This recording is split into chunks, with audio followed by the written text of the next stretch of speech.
मुंबई के नजदीक बसई शहर में एक बोगाई बीच है। 26 जुलाई 2021 को इस बीच के किनारे काफी लोग घूम रहे थे और सब यहां पर खूब एंजॉय कर रहे थे। लेकिन तभी समुद्र की लहरों के साथ बहता हुआ एक काले रंग का सूटकेस समुद्र के किनारे आता है। और जैसे ही वो सूटकेस किनारे पर आता है तो कुछ लोगों की नज़र उस सूटकेस पर पड़ती है। सूटकेस को देखते ही लोगों के मन में कई तरह के ख्याल आने लगते हैं और फिर उन्हीं लोगों में से एक व्यक्ति उस सूटकेस को देखकर पुलिस को फोन करता है और फिर थोड़ी ही देर में पुलिस बोगाई बीच पर पहुंच जाती है। और जैसे ही पुलिस उस सूटकेस को देखती है तो पुलिस वालों को भी उस बैग को देखकर कुछ शक होने लगता है। और जब उस सूटकेस को खोला जाता है तो पुलिस का शक यकीन में बदल जाता है, क्योंकि उस सूटकेस के अंदर एक लाश थी। और लाश की अजीब बात ये थी कि उस लाश का सिर नहीं था, यानी ये सिर कटी हुई लाश थी, लेकिन उस लाश के जिस्म पर पूरे कपड़े थे। इसके बाद पुलिस उस सूटकेस को अच्छे से चेक करती है और आसपास करीब 1 या 2 किलोमीटर के इलाके में छानबीन की जाती है। और पुलिस को कहीं ना कहीं लग रहा था कि हो सकता है इस लाश का सिर भी यहीं फेंका गया हो और हो सकता है वो उन्हें मिल जाए। लेकिन बहुत छानबीन करने के बाद भी पुलिस को लाश का सिर नहीं मिलता। इसके बाद उस शव को पोस्टमार्टम के लिए हॉस्पिटल भेज दिया जाता है और पुलिस उस सूटकेस की एक बार फिर से अच्छे से तलाशी करती है ताकि कहीं से उन्हें कोई सुराग तो मिले।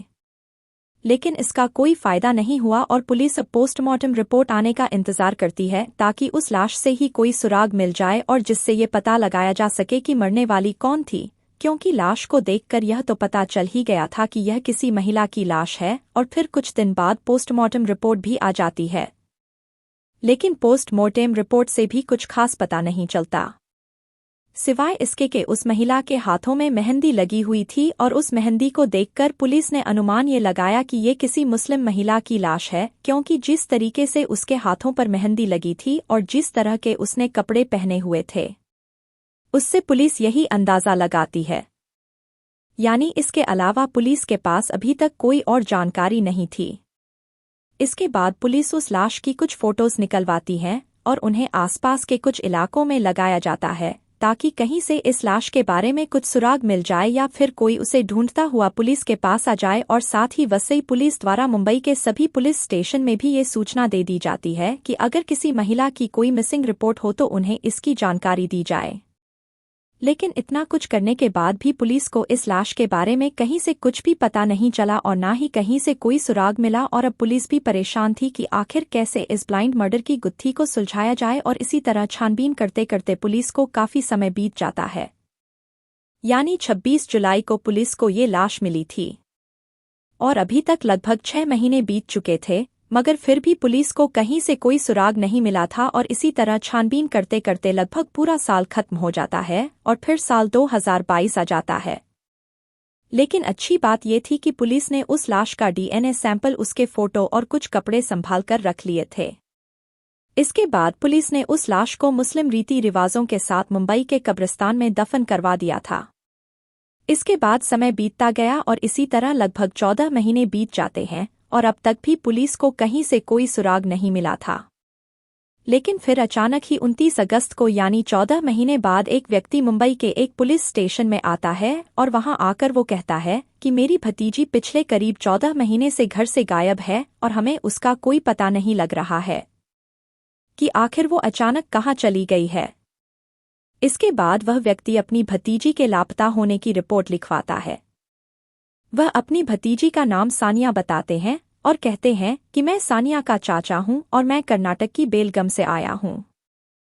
पुलिस उनसे पूछती है कि आपकी भतीजी को लापता हुए करीब 1 साल से ज्यादा समय बीत चुका है और आप इतने दिन बाद अपनी भतीजी की मिसिंग रिपोर्ट लिखवाने आए हैं, यानी इतने दिन तक आप कहाँ थे और क्या कर रहे थे और आपकी भतीजी यहाँ मुंबई में क्या कर रही थी।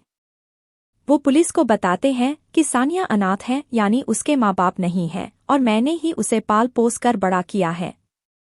सानिया के चाचा ठीक ठाक परिवार से थे, यानी वो फाइनेंशियली भी स्ट्रांग थे और साल 2017 में उन्होंने सानिया की शादी मुंबई के नाला सुपारा में रहने वाले आसिफ शेख से की थी और उस समय आसिफ सऊदी अरब में नौकरी करता था।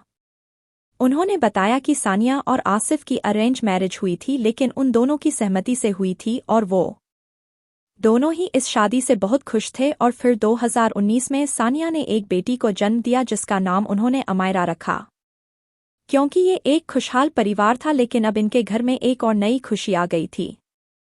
सानिया के चाचा जावेद ने पुलिस से आगे बताया कि अक्सर अपनी बेटी सानिया से हमारी फ़ोन पर बात होती रहती थी, लेकिन अचानक से उसने हमारा फ़ोन उठाना बंद कर दिया था और फिर कुछ दिन बाद उसका फ़ोन हमेशा के लिए स्विच ऑफ हो गया। फिर 8 जुलाई 2021 को जब सानिया की दादी की मृत्यु हो गई थी तो हमने उस समय भी उसे बताने के लिए फ़ोन किया था, लेकिन उस दिन से उसने हमारा फ़ोन उठाना ही बंद कर दिया था और फिर कुछ दिनों के बाद उसका फ़ोन स्विच ऑफ आने लगा। हमारी तो उससे कभी भी कोई लड़ाई झगड़ा नहीं हुआ था। उन्होंने पुलिस को ये भी बताया कि हमारी कभी भी सानिया के पति आसिफ से बात नहीं होती थी और ना ही वो खुद फ़ोन करके हमसे बात करता था, और जब सानिया फ़ोन नहीं उठा रही थी तो हमने आसिफ को फ़ोन किया था क्योंकि लॉकडाउन की वजह से हम सानिया से मिलने नहीं जा सकते थे। लेकिन जब भी हम आसिफ को फ़ोन करके कहते थे कि सानिया से हमारी बात करा दो तो वो कहता था कि आपने रॉन्ग नंबर पर कॉल किया है। इसके बाद पुलिस ने सानिया के चाचा जावेद से सानिया के ससुराल का एड्रेस पूछा तो जावेद शेख ने पुलिस को एक और अजीब बात बताई। जावेद शेख ने बताया कि सानिया के ससुराल वाले नाला सुपारा के अचौले में रश्मि रेजेंसी अपार्टमेंट में रहते थे क्योंकि उसके ससुराल में जॉइंट फैमिली थी, सभी लोग साथ में ही रहते थे। जावेद शेख ने बताया कि सबसे पहले वो अपनी बेटी के ससुराल ही गए थे क्योंकि वो वहां पर पहले भी आते जाते रहते थे तो उन्हें अच्छे से पता था कि उनका घर कहाँ पर है। लेकिन जब वो इस बार नाला सुपारा में आसिफ के घर पहुंचे तो वहां पर उन्हें सानिया के ससुराल वालों में से कोई भी नहीं मिला था। फिर उन्हें आसपास के लोगों से पूछने पर पता चला कि आसिफ के परिवार ने तो अपना ये घर बेच दिया है और वो लोग अब कहीं और शिफ्ट हो गए हैं। ये सब जानकर जावेद शेख उस समय बहुत परेशान हुए थे। एक तो बेटी के बारे में उन्हें कुछ पता नहीं चल रहा था और अब उसके ससुराल वाले भी अपना ये घर बेचकर कहीं और चले गए थे और अब ये भी नहीं पता कि वो कहाँ पर गए हैं, यानी अब उनको कहाँ ढूंढा जाए। जावेद शेख के साथ उनके कुछ रिश्तेदार भी आए हुए थे क्योंकि इस उम्र में वो अकेले कर्नाटक से मुंबई नहीं आ सकते थे। नाला सुपारा में उनके पड़ोसियों को भी नहीं पता था कि आसिफ का परिवार कहाँ पर गया है। जावेद शेख परेशान थे कि अब बेटी को कैसे ढूंढा जाए क्योंकि जावेद थोड़े पुराने ख्यालात के व्यक्ति थे, इसलिए वो अपने फ़ोन में नंबर सेव रखने के बजाय एक छोटी सी डायरी में लिख कर रखते थे।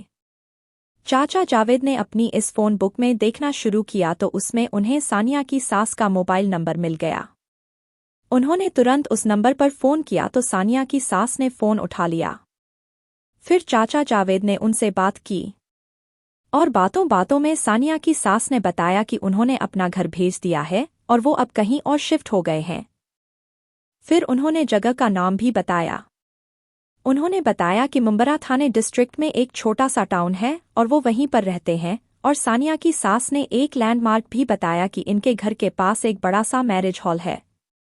सानिया की ससुराल का पता चलते ही जावेद शेख तुरंत अपने जानने वालों के साथ मुमराह पहुंचते हैं और फिर उस मैरिज हॉल के आसपास पता करते करते ये लोग सानिया के ससुराल पहुंच जाते हैं। वहां पर इनका बहुत अच्छे से स्वागत किया गया और घर पर सानिया की सास, ससुर, उसका देवर यासीन और पति आसिफ भी था। उसकी बेटी अमायरा भी थी। यानी सभी लोग तो मौजूद थे, लेकिन सानिया कहीं नहीं दिखाई दे रही थी। जावेद शेख ने आसिफ से पूछा कि सानिया कहाँ पर है, उसको बुलाओ, तो इस पर आसिफ ने उन्हें एक अजीब कहानी सुनाई। उसने बताया कि जुलाई 2021 में एक दिन वो सुबह को जब उठे तो उनको एक लेटर मिला था और वो लेटर सानिया ने लिखा था। उसमें लिखा था कि मुझे किसी और से प्यार हो गया है, मुझे अब तुम्हारे साथ नहीं रहना है, मैं उसके साथ रहने के लिए जा रही हूँ। यानी सानिया अपना घर छोड़कर अपने आशिक के साथ भाग गई है। और ये सब पढ़कर आसिफ का पूरा परिवार दुखी हो गया था कि सानिया का किसी के साथ एक्स्ट्रा मैरिटल अफेयर था और वो उसी के साथ भाग गई है। यानी उसने अपने पति और बेटी का भी ख्याल नहीं किया। आसिफ ने बताया कि वो लेटर उसने संभाल कर रख लिया था।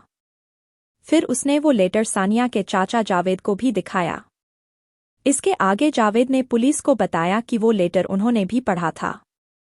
सानिया के ससुराल वालों की सारी बातें सुनने के बाद सानिया के चाचा और दूसरे रिश्तेदार मुंबई में जहां पर ठहरे हुए थे वहां चले गए। चाचा जावेद को सानिया की इस हरकत से बहुत दुख पहुंचा था, लेकिन उन्हें इस बात पर विश्वास नहीं हो रहा था और उनका दिल भी नहीं मान रहा था, क्योंकि सानिया को तो उन्होंने बचपन से पाल पोस कर बड़ा किया था और वो अच्छी तरह से समझते थे कि सानिया ऐसा नहीं कर सकती और अगर वो कहीं जाती भी तो वो उनसे रिश्ता कभी नहीं तोड़ती। और इन्हीं चीज़ों को लेकर जावेद शेख 2-3 दिनों तक बहुत सोचते रहे, क्योंकि इस बात को उनका मन नहीं मान रहा था। और फिर 29 अगस्त 2022 को वो मुमराह पुलिस स्टेशन पहुंचे और यहां की पुलिस ने उनसे कहा कि आपकी बेटी नाला सुपारा के अचौले थाना क्षेत्र के अंतर्गत से गायब हुई थी, इसलिए आपको वही जाना चाहिए, क्योंकि अगर वो भी कंप्लेंट लिखते तो फिर भी उसे हमें नाला सुपारा के थाने में ही ट्रांसफर करना पड़ता। और फिर उसी दिन जावेद शेख नाला सुपारा के अचौले पुलिस स्टेशन पहुंचते हैं और वहां की पुलिस ने शेख की मिसिंग रिपोर्ट दर्ज कर ली और फिर तुरंत ही छानबीन शुरू कर दी। जावेद शेख को यकीन नहीं था कि सानिया किसी के साथ भाग सकती है। उन्हें लग रहा था कि जरूर उसके साथ कुछ तो हुआ है। रिपोर्ट लिखवाने के बाद जावेद शेख अपने घर चले जाते हैं और फिर पुलिस ने जावेद शेख की बातों पर विश्वास करते हुए मुंबई इलाके के सभी थानों में सूचना दे दी कि जुलाई 2021 या फिर इसके बाद के जितने भी अनसॉल्वर्ड केसेस हैं, यानी जिनमें किसी की लाश मिली हो और उसकी पहचान ना हुई हो, और अगर ऐसा कोई केस है तो उसकी फाइल्स हमें भेजिए। और फिर 26 जुलाई 2021 को वसी के बीच से मिली उस सरकटी लाश का केस सामने आता है और इत्तेफाक से ये भी एक मृतक महिला थी और उसकी कदकाठी भी सानिया की कदकाठी से मेल खा रही थी। और अगले दिन फिर अचौले पुलिस ने सानिया के चाचा जावेद को थाने में बुलाया और उनको उस शव की तस्वीरें और वो मेहंदी के डिज़ाइन, इसके अलावा और भी कई चीज़ों की फोटोज दिखाई। जावेद शेख उस शव को कपड़ों से तुरंत पहचान जाते हैं। उन्होंने कहा कि ये इनकी बेटी सानिया की जैसी लग रही हैं, क्योंकि वो भी ऐसे ही कपड़े पहनती थी और सानिया जब कभी कभार अपनी बेटी अमायरा को दिखाने के लिए उन्हें वीडियो कॉल करती थी तो उस समय जावेद शेख ने सानिया को ऐसे कपड़े पहने हुए देखा था। इसके बाद सानिया के ससुराल वालों को भी अचौले पुलिस स्टेशन बुलाया गया। उन्हें भी फोटोज दिखाई गई, लेकिन वो लोग उस शव को पहचानने से इनकार कर देते हैं और वो लोग अपनी बात पर ही अड़े रहे कि सानिया तो किसी के साथ भाग गई है। और उनका इस बात पर विश्वास करने की वजह थी वो लेटर जो आसिफ को मिला था। फिर अचौले पुलिस ने वो लेटर आसिफ से ले लिया और उसे एक्सपर्ट्स के पास जांच के लिए भेज दिया गया। हालांकि सानिया के ससुराल वाले अब थोड़े घबराए हुए लग रहे थे और उस दिन उन्हें उस धड़ की फोटो दिखाने के बाद घर भेज दिया गया। इसके बाद चाचा जावेद शेख से थोड़ी और पूछताछ की जाती है कि क्या आपको सानिया के ससुराल वालों पर कोई शक है, और अगर है तो क्यों है। सानिया के चाचा जावेद ने कहा कि शादी के शुरू में तो दहेज को लेकर घर में थोड़ी लड़ाई हुई थी और फिर समय के साथ साथ सब कुछ ठीक हो गया था, लेकिन जब अमायरा पैदा हुई थी तो उस बच्ची को लेकर सानिया और उसके ससुराल वालों में कुछ मनमुटाव चल रहा था। लेकिन सानिया ने कभी भी खुलकर इस बारे में अपने चाचा जावेद शेख से कुछ नहीं बताया था, इसीलिए उन्हें इस बारे में ज्यादा कुछ नहीं पता था। और जो लाश वसी के बीच से मिली थी, केवल कह देने पर से वो सानिया की नहीं मानी जा सकती थी, क्योंकि उसको कोर्ट में साबित भी करना पड़ता और उसके पुख्ता सबूत होने चाहिए थे। और फिर पुलिस ने डीएनए जांच के लिए सानिया के पति आसिफ और उसकी 3.5 साल की बेटी अमायरा के ब्लड सैंपल ले लिए और उस लाश के सैंपल तो कलीना लैब में पहले ही सुरक्षित रखे हुए थे। इसके बाद उन तीनों का डीएनए एक दूसरे से मैच करके देखा जाता है। पहले आसिफ शेख का डीएनए उसकी बेटी से मैच किया जाता है तो वह मैच हो जाता है, और फिर उस सिरकटी लाश का डीएनए आसिफ की बेटी अमायरा से मैच कराया जाता है तो अमायरा का डीएनए उस लाश से मैच हो जाता है। और अब इससे ये तो साफ हो गया था कि वो लाश अमायरा की मां यानी सानिया की ही है।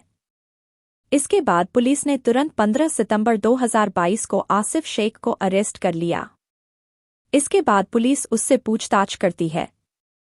पहले तो आसिफ पुलिस को भटकाने की कोशिश करता है, लेकिन जब पुलिस उसे कड़ाई से पूछताछ करती है तो आसिफ आखिरकार टूट जाता है और स्वीकार कर लेता है कि उसने ही अपनी पत्नी सानिया शेख की हत्या की है। और वो लेटर भी आसिफ नहीं लिखा था, क्योंकि वो हैंडराइटिंग भी आसिफ की ही थी, ना कि सानिया की। हालांकि कुछ रिपोर्ट्स के अनुसार आसिफ ने बताया था कि उसने ये कत्ल इसलिए किया था क्योंकि उसको शक था कि उसकी पत्नी सानिया का किसी के साथ अफेयर चल रहा है, लेकिन एक रिपोर्ट में यह भी था कि आसिफ का किसी दूसरी लड़की से अफेयर था और यह बात सानिया को पता चल गई थी और सानिया को रास्ते से हटाने के बाद ही वह दोनों शादी कर सकते थे, इसलिए आसिफ ने उसकी हत्या कर दी। आसिफ ने ये भी बताया था कि इस हत्या में उसके परिवार वालों का कोई हाथ नहीं है और ये सब उसका ही प्लान था और जांच में ये भी पाया गया था कि आसिफ की पहले भी एक शादी हो चुकी थी, लेकिन आसिफ ने उस लड़की से तलाक ले लिया था क्योंकि उस पहली पत्नी का किसी और के साथ अफेयर था। अब सवाल ये था कि जब आसिफ ने उस लड़की को तलाक दे दिया था तो फिर वो सानिया को तलाक क्यों नहीं दे सकता था, और यही सवाल पुलिस के मन में भी उठ रहा था। इसके बाद जब पुलिस ने आसिफ के घर वालों से पूछताछ की तो इस केस में एक और कहानी पुलिस के सामने आई। पूछताछ के दौरान आसिफ के पिता हनीफ और भाई यासीन दोनों ही पुलिस की सख्ती के सामने टूट जाते हैं और उन्होंने भी ये स्वीकार कर लिया कि सानिया की हत्या करने में उन दोनों का भी हाथ है। लेकिन इधर आसिफ का कहना था कि इस हत्या में सिर्फ उसका ही हाथ था, तो फिर उसके पिता और भाई ने कैसे ये जुर्म स्वीकार कर लिया था। दरअसल हुआ कुछ यूं था कि जब 2021 में आसिफ का पूरा परिवार नाला सुपारा के घर में रहा करता था। 21 जुलाई को बकरीद का त्योहार था। सुबह को सानिया उठती है और नहा धोकर तैयार होती है। फिर वो खाना बनाने के लिए किचन में चली गई।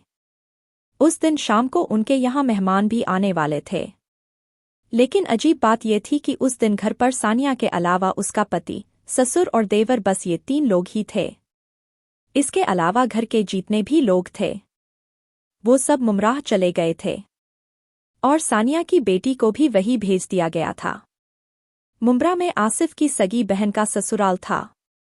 इधर सानिया की ससुराल की बात करें तो उस दिन बकरीद का त्योहार था, इसलिए उन्होंने बकरे काटने वाले चाकू छुरे भी तैयार कर रखे थे और घर पर रस्सी भी रखी हुई थी।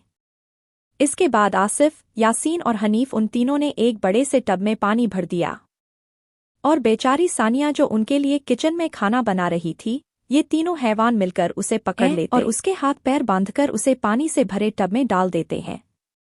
सानिया उस टब में डूबने लगती है। हाथ पैर बंधे होने के कारण सानिया कुछ भी नहीं कर पा रही थी और फिर थोड़ी देर के बाद सानिया ने दम तोड़ दिया। इसके बाद उसको बाहर निकालते हैं, लेकिन अभी भी उन तीनों को लग रहा था कि शायद सानिया जीवित है। इसके बाद आसिफ ने अपनी पत्नी का गला दबाया और बहुत देर तक दबाए रखा। फिर बकरा काटने वाले छुरे से आसिफ सानिया के सर को धड़ से अलग करने लगता है, लेकिन उस हैवान ने सानिया का गला अभी आधा ही काटा था कि खून को देखकर आसिफ की हालत खराब होने लगी और जब वो बेहोश होने लगा तो फिर सानिया के ससुर हनीफ ने आसिफ से वो छुड़ा ले लिया और अपनी बहू के सर को धड़ से अलग कर दिया। और फिर सानिया के शव को ठिकाने लगाने के लिए सबसे पहले उन्होंने एक इलेक्ट्रिक ट्रिमर से सानिया के कटे हुए सर से बाल काट दिए और सानिया के होठों के पास एक तिल भी था और उस तिल से भी चेहरे की पहचान की जा सकती थी, इसलिए उन्होंने चाकू से उसे भी साफ कर दिया। यानी अब सानिया के सिर का ऐसा हाल हो गया था कि अगर पुलिस को मिल भी जाए तो पहचान नहीं कर सकते थे और बिना सर के धड़ की तो पहचान हो ही नहीं सकती थी, और जो सानिया के बाल काटे गए थे उन्हें घर में ही चला दिया जाता है। इसके बाद उसके सर को एक काले रंग के प्लास्टिक बैग में डालकर आसिफ और यासीन बाइक से निकल जाते हैं। ये दोनों समुद्री खाड़ी के पास जाते हैं और वहीं पर उन्होंने सानिया के सर को समुद्र में फेंक दिया। समुद्रों से बहाकर कहीं और ले गया। फिर घर आकर आसिफ सानिया के धड़ को एक बैग में पैक करता है। इसके बाद वो अपने बहनोई यूसुफ शेख को कॉल करता है क्योंकि उसका बहनोई मुंबई में कैब ड्राइवर था। इसलिए आसिफ ने यूसुफ से फ़ोन पर कहा था कि आप जल्दी से अपनी कैब लेकर घर पर आओ, और ये दोपहर का समय था। यूसुफ तुरंत आसिफ के घर पर आता है और फिर उसको भी इस हत्या के बारे में बताया जाता है। इसके बाद ये लोग लाश से भरे उस बैग को गाड़ी में रखकर वसई बीच पर जाते हैं और समुद्र के अंदर जाकर बैग को फेंक देते हैं। उन्होंने सोचा था कि समुंदर उसे बहाकर कहीं दूर ले जाएगा। इसके बाद वो लोग अपने घर आ जाते हैं। फिर उन्होंने घर से सानिया के खून को साफ किया और जो परिवार बहन के घर पर गया हुआ था उन सबको भी घर वापस बुला लिया गया था और फिर अच्छे अच्छे खाने पकाए गए और शाम को उनके घर पर मेहमान भी आते हैं और अच्छी तरह से खाना पीना होता है और ये लोग अपने रिश्तेदारों के सामने ऐसे रिएक्ट कर रहे थे जैसे इनके घर में कुछ हुआ ही ना हो। इस बयान को सुनने के बाद पुलिस यूसुफ को भी अरेस्ट कर लेती है। लेकिन अब सवाल ये था, आखिर इस पूरे परिवार ने मिलकर सानिया के खिलाफ इतनी भयानक साजिश क्यों रची थी और उसकी हत्या का मोटिव क्या था? यानी उसकी हत्या करने का कारण क्या था? दरअसल जब 2017 में सानिया की शादी आसिफ से हुई थी और फिर 2019 में उनको एक बेटी पैदा हुई जिसका नाम उन्होंने अमायरा रखा। हालांकि कई साल पहले आसिफ की बहन की भी शादी हो चुकी थी लेकिन उसको कोई बच्चा नहीं था। अमायरा के पैदा होने से पहले ही उनके घर में ये बात होने लगी थी कि सानिया को जो बच्चा होने वाला है वो बच्चा सानिया आसिफ की बहन को दे देगी, और ये बात आसिफ की बहन ने भी कही थी। आसिफ तो अपनी बहन की इस बात को मान लेता है, लेकिन सानिया को जब ये बात पता चली तो वो इसका विरोध करती है। लेकिन उस समय आसिफ फिर से सऊदी अरब चला गया और इधर सानिया अकेले ही पूरे परिवार से लड़ती रही कि वो अपना बच्चा किसी को नहीं देगी। सानिया का कहना था कि ये उसका पहला बच्चा है और अगर ये उसका दूसरा बच्चा भी होता तब भी वो अपना बच्चा किसी को ना देती। सानिया का कहना था कि वो लोग किसी अनाथ आश्रम जाकर बच्चा गोद ले सकते हैं, इससे किसी अनाथ का भी भला हो जाएगा। लेकिन आसिफ की बहन को भी जिद थी कि मुझे सानिया की बेटी अमायरा ही चाहिए, और फिर एक दिन किसी बात को लेकर दुनिया के ससुर ने उसे बहुत मारा पीटा, जिसकी सानिया ने अचौले पुलिस स्टेशन जाकर कंप्लेंट दर्ज कराने की कोशिश भी की थी। लेकिन रिश्तेदारों के समझाने पर कंप्लेंट को वापस ले लिया गया था और फिर 2020 में कोरोना महामारी के चलते लॉकडाउन लग गया, जिसकी वजह से आसिफ सऊदी अरब में ही फंस गया था। लेकिन फिर 2021 के शुरुआती दिनों में किसी तरह से आसिफ भारत आता है।